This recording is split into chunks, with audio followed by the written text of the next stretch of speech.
Welcome to Concrete Block, the podcast where we dive into the most pressing stories of the day. Ukrainian President Volodymyr Zelensky has sparked widespread controversy by removing Minister of Defense Mykhailo Fedorov from his position. Fedorov, who was appointed just 8 months ago, has been widely praised for his innovative approach to modernizing Ukraine's military and his success in securing crucial support from international partners. Fedorov's departure has sent shockwaves through the Ukrainian government and society, with many expressing concern that his removal will hinder the country's ability to defend itself against Russian aggression. The Ministry of Defense, which Fedorov had been working to reform and digitize, is now facing an uncertain future. Thousands of Ukrainians have taken to the streets to protest Fedorov's removal, demanding that President Zelensky reinstate him or provide a clear explanation for his decision.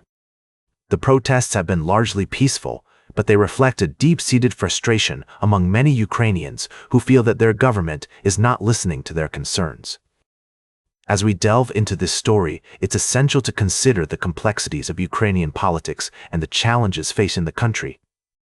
While President Zelensky has been a key figure in Ukraine's resistance against Russia, his decision to remove Fedorov has raised questions about his commitment to transparency and accountability.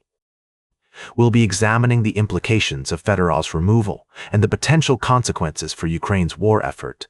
We'll also be talking to experts and analysts to gain a deeper understanding of the situation and what it means for the future of Ukraine. The situation is still unfolding, and we will continue to bring you updates as more information becomes available. For now, it's clear that the removal of Mykhailo Fedorov has created a significant crisis in Ukraine, one that will have far-reaching consequences for the country and its people. We'll be right back with more of today's top news on Concrete Block. Welcome back to Concrete Block. We're diving into a complex and intriguing story that's making waves in the world of politics and election security. Recent developments have sparked intense debate and speculation about the potential deployment of the military to polling locations in November under the Insurrection Act. To provide some context, this law allows the president to use military force within the United States in certain circumstances, such as insurrections or domestic violence. However, its application in the context of election security is highly contentious and raises significant concerns about voter intimidation, civil liberties, and the integrity of the electoral process.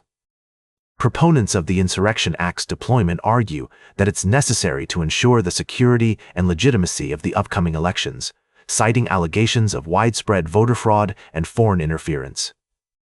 On the other hand, critics contend that such measures would be a gross overreach of executive power, undermining trust in the democratic system and potentially leading to voter suppression.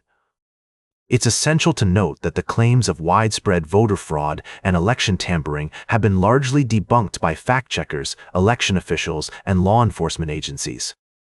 Nevertheless, these narratives continue to be amplified by some politicians, conspiracy theorists, and social media influencers, contributing to a toxic and polarized environment. As we navigate this complex issue, it's crucial to rely on verifiable evidence, expert analysis, and nuanced discussion. We must also recognize the importance of protecting voters' rights, maintaining the integrity of the electoral process, and upholding the principles of democracy.